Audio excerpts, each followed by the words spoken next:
அனைவருக்கும் இனிய காலை வணக்கம். நீங்கள் இணைந்திருப்பது இலங்கையின் முதல் தர செய்தி வழங்குனர் நியூஸ் ஃபர்ஸ்டின் காலை நேர பிரதான செய்தி அறிக்கையோடு. செய்திகளுக்காக நான் ஜனனி சுப்பிரமணியம். விரிவான செய்திகளுக்குள் செல்ல முன்னதாக முதலில் தலைப்புச் செய்திகள். ரயில்வே தொழிற்சங்க நடவடிக்கை கைவிடப்பட்டது. ரயில் சேவைகள் மீண்டும் ஆரம்பம். பல்கலைக்கழக கல்விசாரா ஊழியர்களின் நிறைவேற்று தர அதிகாரிகளின் தொழிற்சங்க நடவடிக்கை முடிவுக்கு. ஜனாதிபதி சட்டத்தரணி பாரிந்தர் ரணசிங்க இன்று சட்டமா அதிபராக பதவி பிரமாணம். யுக்ரைன் ஜனாதிபதி ஜெலன்ஸ்கியின் பெயரை ரஷ்ய ஜனாதிபதி புட்டின் என மாற்றிக் கூறிய அமெரிக்க ஜனாதிபதி ஜோ பைடன். இவை எமது தலைப்புச் செய்திகள். தொடர்பான விரிவான செய்தி.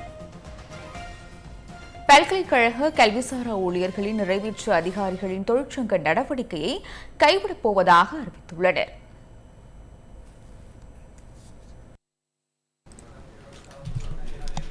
பல்கலைக்கழக மானியங்கள் ஆணைக்குழுவின் தலைவருடன் கைச்சாதிடப்பட்ட உடன்படிக்கையின் பிரகாரம் பணிப்பகிஷ்கரிப்பு கைவிடப்பட்டுள்ளதாக அந்த சங்கத்தின் தலைவர் WMW வன்னிநாயக்க தெரிவித்துள்ளார்.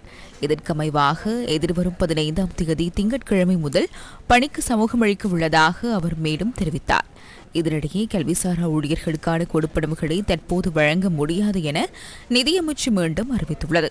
பல்கலைக்கழக மானியங்கள் ஆணைக்குழுவினால் அனுப்பப்பட்ட கடிதத்துக்கு பதிலளிக்கும் வகையில் நிதியமைச்சு நேற்று எழுத்து மூலம் அறிவித்துள்ளதாக பல்கலைக்கழக மானியங்கள் ஆணைக்குழுவின் உபத்தலைவர் பேராசிரியர் சந்தன உடபத்த தெரிவித்துள்ளார்.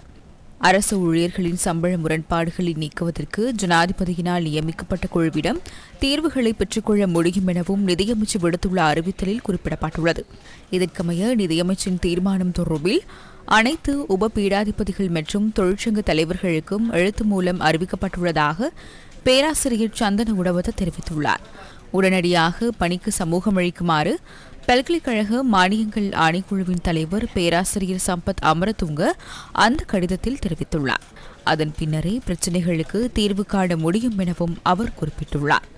எவ்வாறாயினும் ஆணைக்குழுவின் தலைவரின் கோரிக்கை ஏற்றுக்கொள்ளப்பட மாட்டாது என பல்கலைக்கழக கல்விசாரா ஊழியர்கள் சங்கத்தின் தலைவர் தம்மிக எஸ் பிரியந்த தெரிவித்துள்ளார்.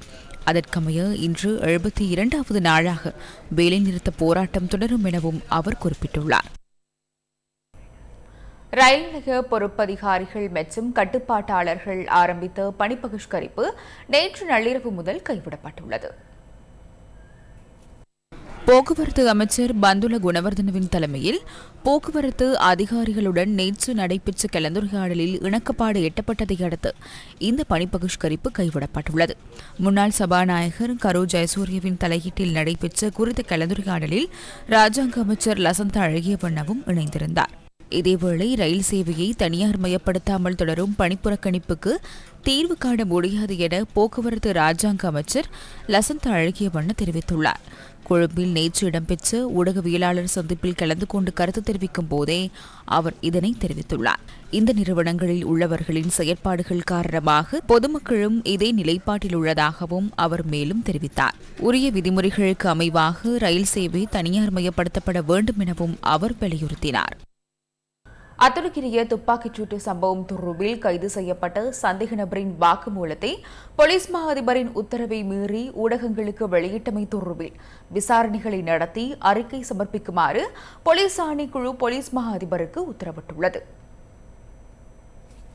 சம்பந்தப்பட்ட அதிகாரிகள் மீது ஒழுக்காற்று நடவடிக்கை எடுப்பதாக அறிக்கை சமர்ப்பிக்கப்பட வேண்டும் என ஆணைக்குழு உத்தரவிட்டுள்ளது.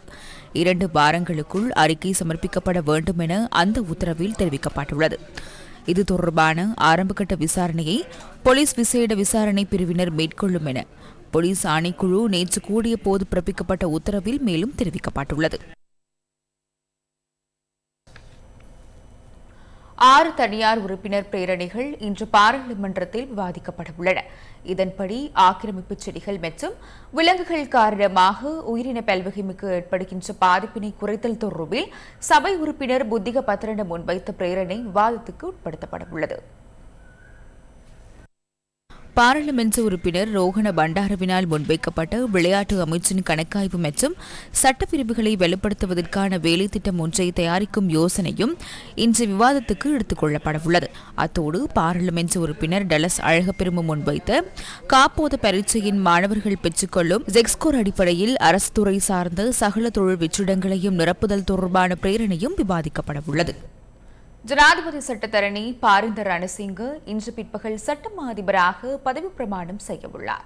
நாட்டின் 49வது சட்டமா அதிபராக அவர் பதவியேற்க உள்ளார். ஜனாதிபதி ரணில் விக்ரமசிங்க முன்னிலையில் அவர் சத்திய பிரமாணம் செய்து கொள்ளவுள்ளார். பாரிந்த ரணசிங்கவை சட்டமா அதிபராக நியமிப்பதற்கு நேற்று கூடிய அரசியலமைப்பு பேரவையில் ஏகமனதாக அனுமதி வழங்கப்பட்டது. ஜனாதிபதி சட்டத்தரணி பாரிந்த ரணசிங்க தற்போது பதில் சட்டமா அதிபராக கடமையாற்றி வருகின்றமையும் குறிப்பிடத்தக்கது. குறைந்த வருமானம் பெறும் குடும்பங்களைச் சேர்ந்த மாணவர்களுக்கு ஜனாதிபதி நிதியத்தின் மூலம் வழங்கப்படும் புலமை பரிசில் உதவித்தொகை இன்று முதல் மாவட்ட மட்டத்தில் வழங்கப்படவுள்ளது. காப்போத்து உயர்தரம் மற்றும் முதலாம் தரம் முதல் தரம் 11 வரை கல்வி கற்கும் குறைந்த வருமானம் பெறும் குடும்பங்களைச் சேர்ந்த மாணவர்களுக்கு ஜனாதிபதி நிதியத்தின் மூலம் வழங்கப்படும் புலமை பரிசில் உதவித்தொகை இன்று முதல் மாவட்ட மட்டத்தில் வழங்கப்பட உள்ளது. கொழும்பு மாவட்டத்தில் மாணவருக்கு புலமை பரிசில் வழங்கும் நிகழ்வு அண்மையில் ஜனாதிபதி ரணில் விக்ரமசிங்க தலைமையில் அலரி மாளிகையில் இடம்பெற்றதுடன் ஏனைய 24 மாவட்டங்களுக்கான புலமை பரிசில் வழங்கும் நிகழ்வு இன்று முதல் நாடளாவிய ரீதியில் முன்னெடுக்கப்பட உள்ளது. இதன் பிரகாரம் இன்று ஹம்பாந்தோட்டை மாவட்டத்திலும் பதுளை, மாத்தளை மற்றும் யாழ்ப்பாணம் மாவட்டங்களுக்கு நாளைய தினமும் புலமை பரிசில் வழங்கப்பட உள்ளது. கிளிநொச்சி மாவட்டத்திற்கான புலமை பரிசில் வழங்கும் நிகழ்வு நாளை மறுதினம் இடம்பெறவுள்ளது. முல்லைத்தீவு, திருகோணமலை, புலனறுவை ஆகிய மாவட்டங்களில் ஜூலை 18ஆம் திகதியும், புத்தளம் மாவட்டத்தில் ஜூலை 22ஆம் திகதியும் புலமை பரிசில்களை வழங்குவதற்கு ஏற்பாடுகள் செய்யப்பட்டுள்ளன. மாவட்ட செயலாளர்கள் தலைமையில் அனைத்து வலய கல்வி அலுவலகங்கள் மற்றும் அதிபர்களின் ஒருங்கிணைப்புடன் இந்த புலமை பரிசில் வழங்கும் பணிகள் மேற்கொள்ளப்படுகின்றன. புலமை பரிசில் திட்டத்துக்கு தெரிவு செய்யப்பட்ட மாணவர்களின் பெயர் பட்டியல் ஏற்கனவே வலய மட்டத்தில் ஜனாதிபதி நிதியத்தின் உத்தியோகபூர்வ ஃபேஸ்புக் பக்கத்தில் பதிவிடப்பட்டுள்ளது. காப்போத்து உயர்தர மாணவர்களுக்கு மாதம் ஒன்றுக்கு 6000 ரூபாய் வீதம் 24 மாதங்களுக்கு வழங்கப்பட உள்ளதுடன் ஒரு கல்வி வலயத்திலிருந்து 60 மாணவர்களை தெரிவு செய்து 6000 மாணவர்களுக்கு புலமை பரிசில்கள் வழங்கப்பட உள்ளன. தரம் 1 முதல் தரம் 11 வரையுள்ள நாட்டின் 10,126 பாடசாலைகளையும் உள்ளடக்கும் வகையில் தெரிவு செய்யப்பட்ட மாணவர்களுக்கான 12 மாதங்களுக்கு மாதாந்தம் 3000 ரூபாய் வீதம் உதவித்தொகை வழங்கப்பட உள்ளது. ஏதேனும் ஒரு பாடசாலை புலமை பரிசில் பெற விண்ணப்பிக்க வில்லையெனில் அது தொடர்பில் ஆராய்ந்து விண்ணப்பங்களை சமர்ப்பிக்குமாறு பெற்றோர் மற்றும் பிள்ளைகளை ஜனாதிபதி நிதியம் கோரியுள்ளது. இந்த புலமை பரிசில் கொடுப்பனவுகள் தொடர்பில் ஏதேனும் சிக்கல்கள் ஏற்படுமாயின் 011353545354 தொடர் இலக்கம் 4835 மற்றும் 0740854527 எனும் வாட்ஸ்அப் இலக்கத்தின் மூலம் தொடர்பு கொள்ள முடியும் என அறிவிக்கப்பட்டுள்ளது. யாழ்ப்பாணம் போதனா வைத்தியசாலையில் நேற்று இடம்பெற்ற ஊடக சந்திப்பில் விபத்துகள் மற்றும் வைத்தியசாலையின் வள பற்றாக்குறை தொடர்பில் கருத்து தெரிவிக்கப்பட்டது.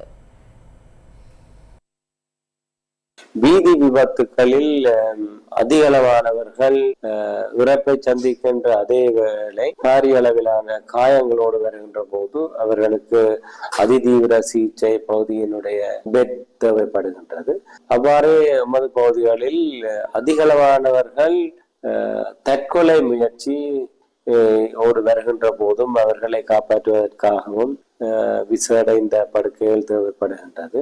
ஆகவே இதை நாங்கள் ஒரு சில படுக்கைகளை அதிகரித்து வழங்கினால் அதிக அளவிலான இந்த நோயாளர்கள் எண்ணிக்கையை கட்டுப்படுத்த வேண்டும். குறிப்பாக 16 தொடக்க 40 வயசுக்குட்பட்ட ஒர்க்கிங் பாப்புலேஷன், அதாவது வேலை செய்கிற நபர்கள் தான் இது ஏற்படுகிறது. அதோட இவை சமூகத்தில இவை முக்கியமான பொறுப்புகள் உள்ளார்கள்.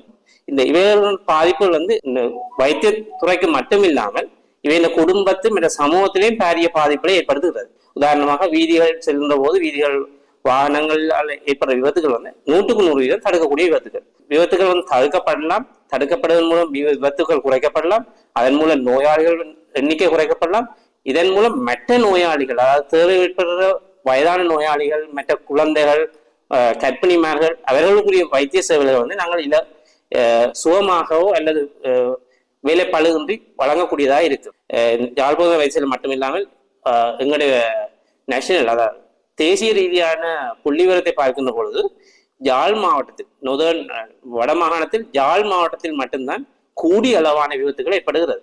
ஸோ இவ்விபத்துகளினால பாதிக்கப்பட போறது சாதாரண பொதுமக்களும் அதனோட எங்களுடைய ஹெல்த் சிஸ்டம், அதாவது எங்களுடைய சுகாதார சேவைகளும் பாதிக்கப்படுகிறது. காத்தான்குடி கடற்கரை பகுதி முறையாக பராமரிக்கப்படாமையினால் தாம் சிரமங்களை எதிர்கொண்டுள்ளதாக பொதுமக்கள் தெரிவிக்கின்றனர். காத்தான்குடி கடற்கரை சுற்றுலா பயணிகளை கவரும் பிரதான இடங்களில் ஒன்றாகும். அதேபோன்று உள்ளூர் மக்களின் பிரதான பொழுதுபோக்கு இடமாகவும் காத்தான்குடி கடற்கரை விளங்குகின்றது.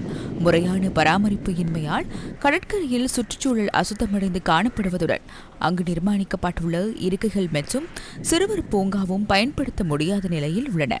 குறித்த பகுதியை புனரமைக்க உரிய அதிகாரிகள் நடவடிக்கை எடுக்க வேண்டும் என்பதே பிரதேச மக்களின் கோரிக்கையாக உள்ளது. இது ஒரு 5-6 வருஷமாக அப்படியே கிடக்கு. காத்தாங்குடியிலே பீச்சுக்கு வர பொதுமக்கள் அவ்வளோ பேரும் சின்ன பிள்ளைகளை கூட்டிகிட்டு வர இந்த பொழுதுபோக்கு விளையாட்டுக்காக அதே இந்த அதிகாரிகள் என்னென்னு கணக்கெடுக்காது இதுகளை செய்யணும். வெளியூர் மக்கள் அதிகமாக மக்கள் வெள்ளிக்கிழமை ஞாயிற்றுக்கிழமையில் என்றால் இந்த கண்ணூடாக பார்க்கலாம். விளையாட்டு பீடமாக சில்ட்ரன் பார்க்க காட்டுதால் தவிர விளையாடக்கூடிய அமைப்பில் எதுவுமே இல்லாமல் இருக்கு. இதை உடனடியாக செஞ்சு தருமாறு மிக பணியுடன் கேட்டுக்கொள்கிறேன். இத்துடன் நியூஸ் ஃபர்ஸ்டின் காலை நேர பிரதான செய்தி அறிக்கை நிறைவடைகின்றது. மெலந்திருக்கும் இந்த நாள் அனைவருக்கும் இனிய நாளாக அமைய வாழ்த்துக்கள். வணக்கம்.